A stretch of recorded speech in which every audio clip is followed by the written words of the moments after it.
So we're here today with John Green, and you folks might remember one of the earliest videos that I did with FNN was about a year ago, and it was for John Green.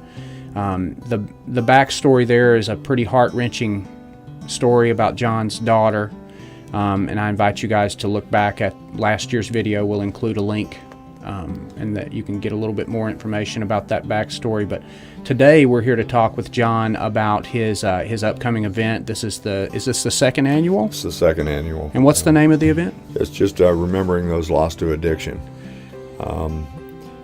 My daughter Kellsie died in an Anchorage jail on January 10th of 2016, and we wanted to do something to remember her. But we also realized that it wasn't just us. We aren't the only ones that have lost somebody, and we wanted to include this event with anybody that has lost anybody to addiction, a son, a daughter, brother, sister, father, mother, and for all addictions. Sure. To remember them and to acknowledge them and acknowledge the families and the struggles that they've been through. Last year, the thing that stood out the most with me, I believe, was how many people were there, and maybe were there for the first time, that they had been around somebody that completely understood what they were going through. Right. Because of the stigma, because of, who wants to, it's a difficult thing to admit that your child died from addiction. Right. And that could include, it could include because of the addiction they were murdered. Maybe they died of an infection. Maybe they died of something else that was related to that addiction. And it's that's a hard thing to swallow, because as a parent or as a family member, you think that you can save them from themselves, and sometimes you can't. And there's also a lot of lost that are still living. A lot of people that are lost in their addiction that are still living. We wanted to reach out to the families and just say, hey, we understand. We want to give you a place where you can come and have your loved one remembered, and to just be loved on by us. We understand. And like I said a lot last year, I know that there was people there that for the first time they were around somebody that completely understood. And maybe they've hidden it from their families. Maybe that was the first time they ever didn't deal with the stigma. Exactly. And a lot of people were there anonymous. I mean, I've got a lot of names, that are just first names. Right. But people still want that soul remembered. But because of the stigma, they don't feel that comfortable, giving the last name. And that's fine. We understand that. It's a tough thing. People look at you differently when you say, yeah, my kid was an addict, and my child died. In our case, my daughter was not just an addict, but she died on the floor of a jail cell in Anchorage. So I understand the stigma, but I also know that that's not who she was.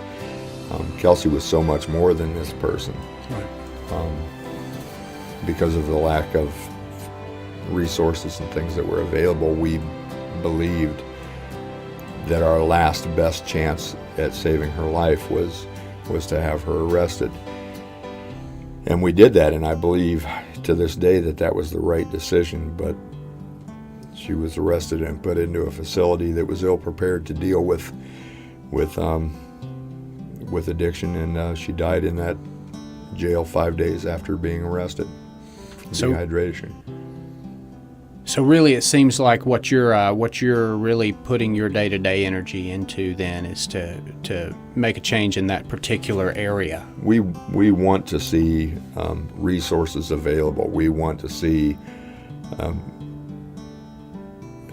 change the stigma. We want people to be aware that these are people, human beings. There's a problem here. I mean, when I was growing up, I knew maybe two people that tried heroin, and both of them died from it, from the heroin.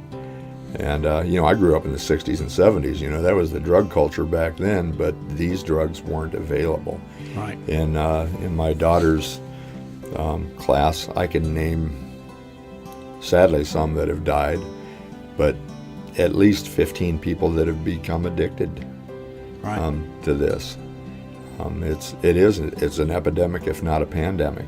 I just spoke with a former police officer today, and I brought this same issue up to him, and he said that his perception is most of the problems start with pharmaceuticals, and then while there are some that get into heroin directly out of an illicit drug scene, the majority of what we're seeing now has to do with the pharmaceutical grade, OxyContin, time release stuff. And those drugs were not available back when you and I were growing up. They just weren't, and the kids, the people that became addicted, a lot of them are teenagers, high school kids that were going to a party, and there was kind of a pill culture back in the 90s where people were taking pills, and the rave scene. There was ecstasy and just some of the other pills that were out there, and nobody knew what these pills were. They just thought it was another pill that I can party with. So they took this OxyContin, not understanding how addictive it was and that it was going to lead them to heroin. Right. Because once they were addicted, they were hooked so badly that even with the best intentions of getting clean, financially or whatever, heroin was the next step. And in many cases, death followed. I always think of that scene in Wizard of Oz where the Wicked Witch uses the poppy fields to put them to sleep. Yeah. And if you look back in the history of that story, they're referring to the opium trade that was going on at the turn of the century, and how that was used as it was part of the warfare. It was part of the international struggle. And I think a lot of people don't realize that especially the opiate and opioid problem stems from a very old problem. I mean, yes, it's new how it's presented itself to us. Well, and the thing was, even up until the 90s, some of these drugs were available for chronic pain, end of life pain, things like that. But the doctors at that time understood, this stuff is really addicting, so we're not going to give it to somebody long term because the danger of addiction is there. When OxyContin came along and the pharmaceutical they said it was companies safe. said it was safe. You can't get addicted. If you're taking it like we prescribe it, you have a very low chance of becoming addicted. So being marketed as addictive resistant, the doctors prescribed a lot, and then there was the pain scores which came up, the FICO pain scores. Tell me about that. How does that work? The doctors basically in hospitals and clinics and things like that were rated based on satisfaction surveys. And the incentive was there for funding and in some cases it was their jobs were on the line if they got bad scores, because the clinic they worked for may not get the funding that they needed, so they had to get these good scores. So pain was added as the fifth vital sign. So all of a sudden it was pain, pain, pain, pain. What's your pain on a scale of 1 to 10? Well, a lot of people are going to say 10 just so they can get something. Right.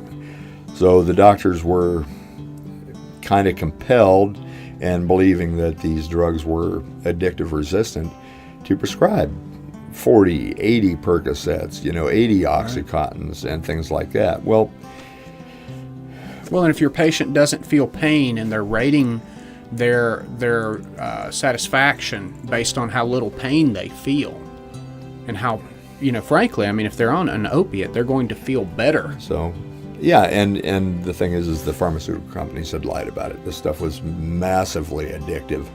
And so let's say you even have a grandma that goes in and, she broke her hip and she takes it like she's supposed to, but she was prescribed 80 OxyContin and she takes 10 of them over a course of 2 weeks. She's not addicted, but here's this other 70 that are sitting in the medicine cabinet. Most of the people that became addicted to the prescriptions were given it by somebody other than the doctor. Right. So, the grandkids come in, they take a few pills out of grandma's thing, and next thing you know, they're addicted. But the same thing was happening to kids that broke a collarbone or something else and got a wisdom teeth pulled. Yeah. The doctors were prescribing 60, 80 Percocets, 60, 80 Oxycontin, things like that, and they're taking them. It makes them feel good. They keep taking them. The parents aren't thinking anything. They think it's safe because it came from the doctor. Next thing you know, the kid's realizing he's addicted. There's no more prescription he can't get anymore. Right. But he knows a kid in school that can get him some.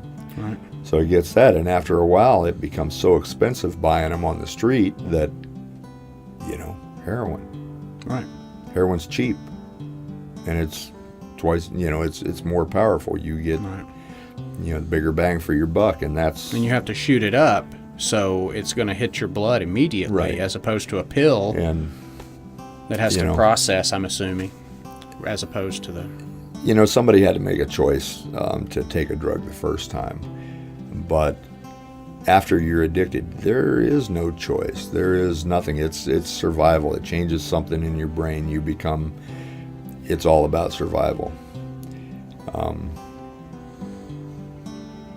And at the time that Kellsie was an active addict, there was nothing. There was nothing out here. There was no resources. We tried. Our only choice was to send her out of state. So she picked a place. Well, I'll tell you what. From the time you get on the airport to the time you arrive at a clinic in Arizona, you're dope sick. A lot can happen. Right. A lot of time goes by between that. You're dope sick, and you're getting in there, and you're thinking, this wasn't a good idea. So like many do, they walk out. And can we talk about that word dope sick? Because I think that's something that, having been around a lot of advocates trying to help with this problem, I've heard that term a lot. And I think something that I didn't understand is that there's a sickness, like a physical illness. Right. So you get the symptoms of a true illness. Kellsie even said that. She said, told me one time, she said, Dad, they'll tell you in school that you can become addicted, but they don't tell you what addiction is. They tell you that you can have withdrawals, but they don't tell you what it's like to be dope sick. They don't tell you that. Right. And that is the biggest reason why people don't go seek help, is because once that starts, they believe they are going to die. It's that horrible. Right. So their mind is saying, one more time, I'm going to do whatever I have to do to get through this, to stop this pain right now, and there's always tomorrow to try to stop. Well, tomorrow never comes. And they're not even really chasing a high anymore. They're just trying to stabilize normalcy. Yeah, you're trying not to be sick. Right. after a while. And by that time it's a lot of times it's too late. The sad thing is that in Alaska there was nothing. That has changed somewhat. We have, after Kellsie died, I started asking myself, what did I miss? What could I have done differently? And I went out and I was actively running down every alleyway that I could find, trying to find where I could have got her help. And what I found out was that I couldn't. Right. There was nothing here available. And I didn't know where to look. There was no list. There was no, you're a parent. You're not preparing to deal with addiction. That's the farthest thing from your mind. You wouldn't believe in a million years when you look at your 8-year-old daughter and think, well, you're going to grow up and be an addict. So you don't prepare yourself for it. What do you do? There was no resource to go and find and ask somebody, what do I do? And the stigma perpetuates the problem, that there's Absolutely. no resources. The stigma, and no resources perpetuates the stigma. Is a lot of reason why people don't seek help too, because they're embarrassed, they're ashamed, because we treat it like it's just a choice. And like I said, it might be when you first take the drug, but after a while, it's not a choice anymore. Well, and it's certainly not a choice anymore. When I was growing up and when you were growing up, we had the drug dealer as the bad guy. Right. Who brings in the drugs that are bad. And that's the narrative. Well, now the drugs are coming in through pharmaceutical companies that are making billions with a B. We've got pain clinics that oftentimes overprescribe. We've got general practitioners that are overprescribing. So you can no longer point to the drug dealer and say, there's your bad guy. No. The lines are blurred. You know, and the confusing part to me was, because I was one of these guys up until Kellsie died. You know, I'm one of these guys that, while I tried to understand the dope sick part of it, I thought, why can't you just quit? Yeah. You know, if you really wanted to quit, you could just quit. You would just quit. You know, it's and that's just not the case. Coupled by, there was a methadone clinic here in Wasilla that will remain unnamed.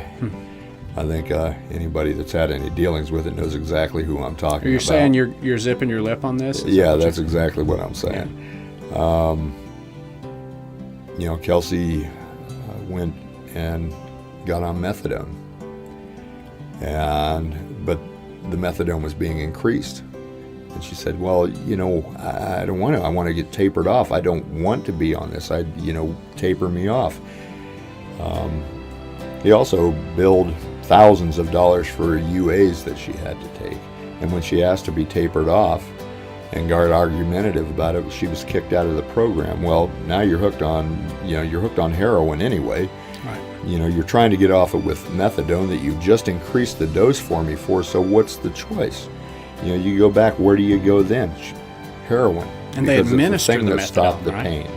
They administer it on the Yes. spot, so it's not like you could say, I'm going to take less. You show up, they give you what they choose to give you. Right, and Suboxone, there are clinics that require you for Suboxone to go in and get it and take it right there for a period of time, which is a good thing, because there are good clinics. I'm not saying and that's not a high bad drug. clinics. That doesn't give you any buzz, right? Suboxone. That's, having never taken it, I'm not going to say that, because I've talked to several people that said, yeah, you can.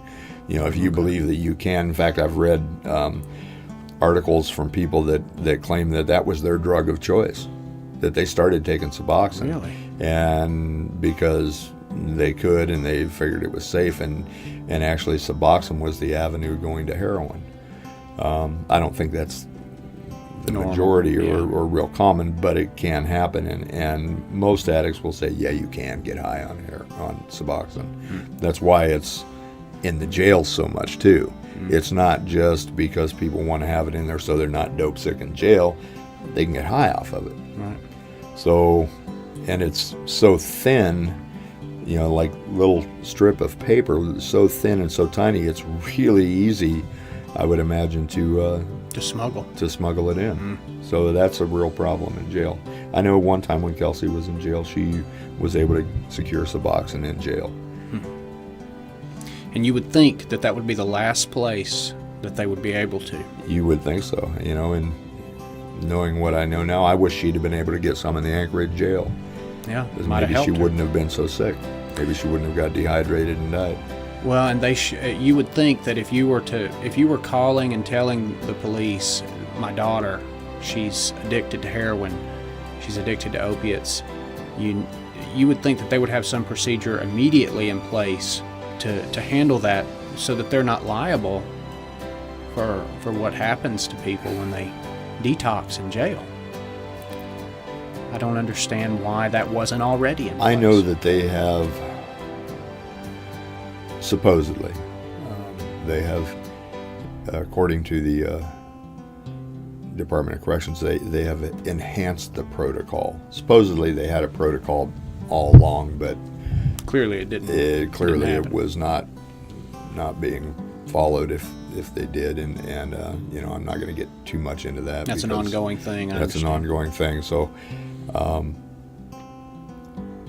anything they can do, if somebody is vomiting or anything like that, they should be put into a cell where they can be monitored 24/7 by somebody.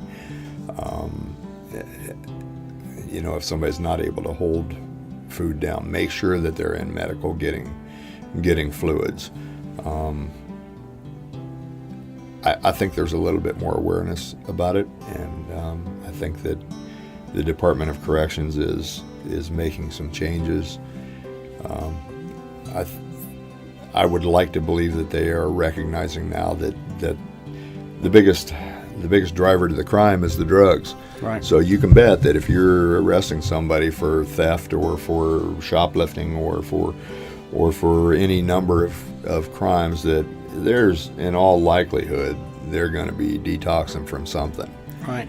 When they go in there. And like you just described, that feeling of dope sickness is so overwhelming that, you know, if you know that the only thing that's going to give you any relief is this one illicit drug, Right.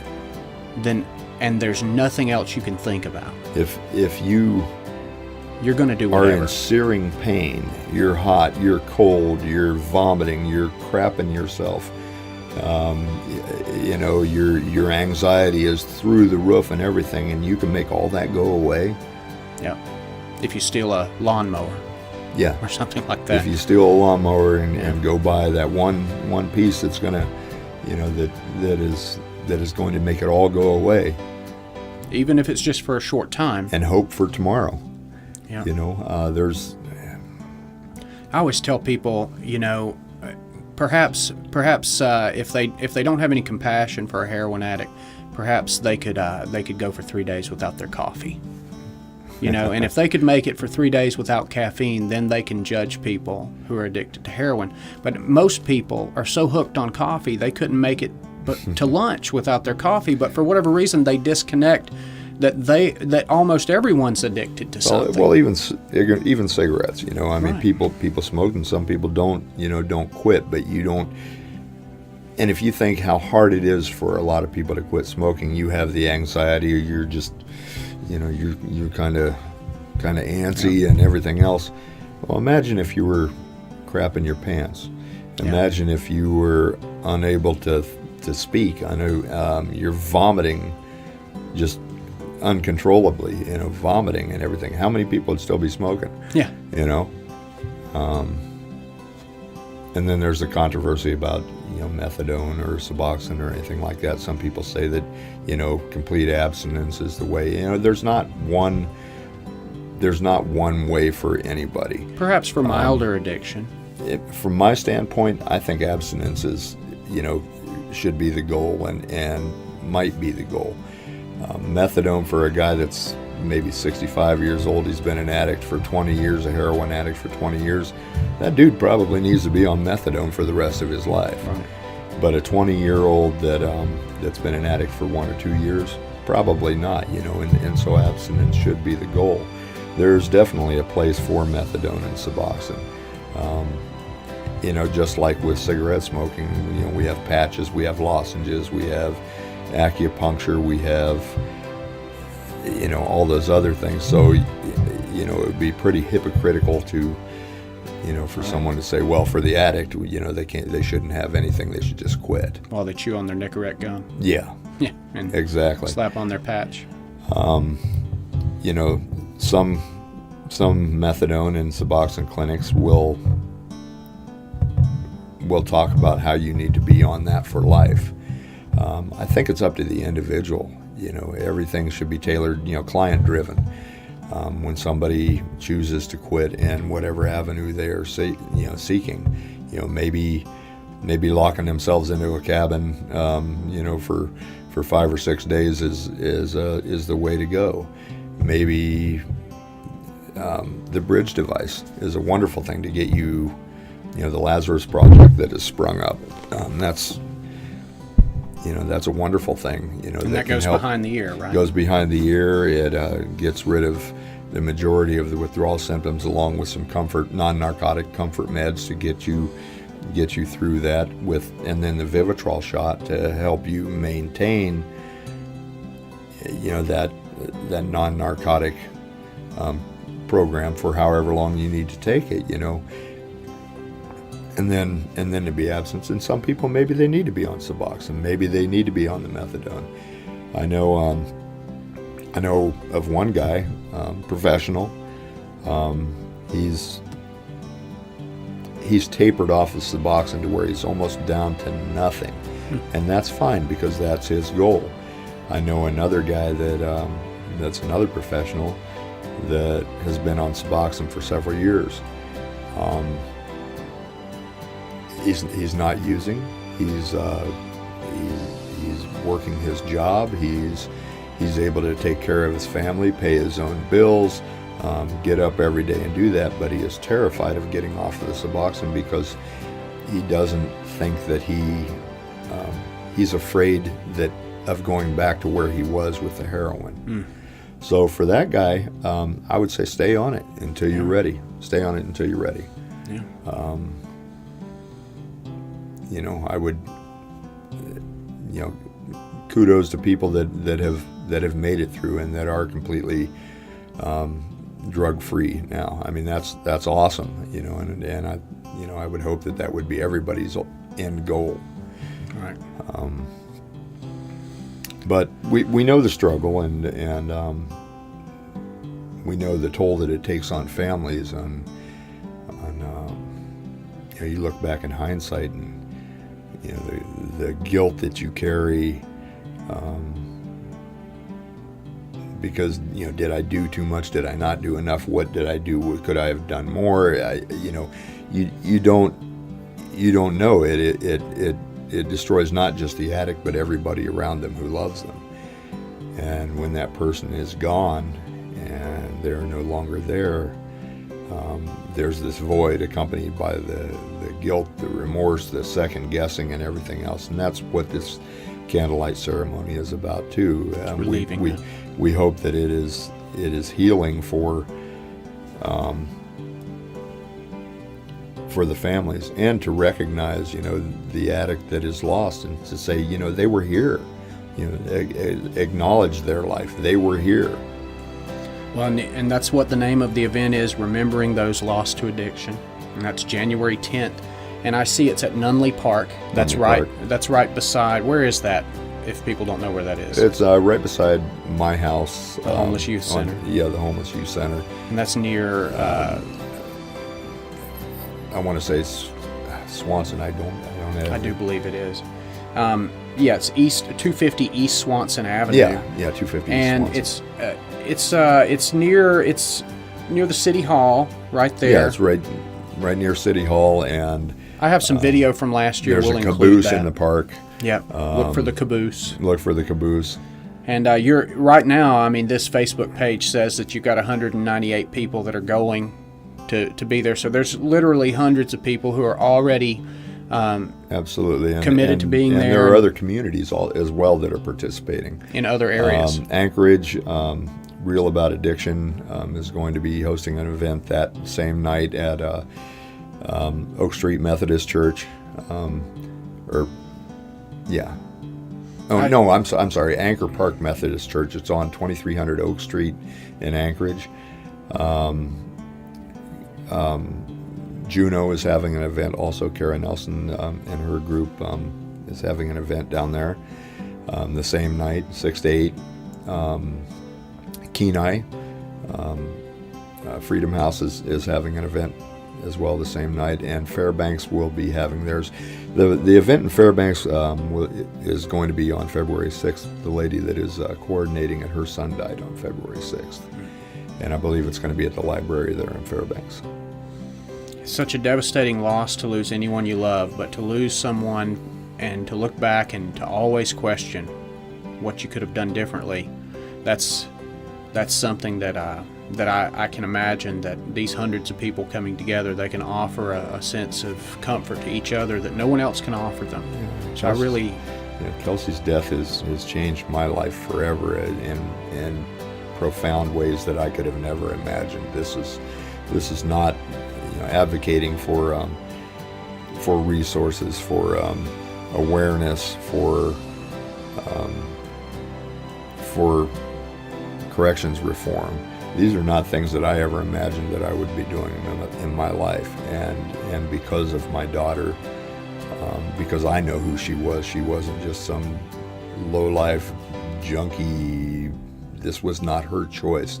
In fact, she hated that person. She is making these changes. I always say Kelsey's at the wheel of this bus and God's my navigator, so I'm going wherever both of them take me. Well, you're doing good work, John. just bringing the awareness. There are a lot of people now that are doing good work. I've noticed. The Matsu Opioid Task Force coming together with Fiend to Clean and the many other groups that are out here, even the pain clinics.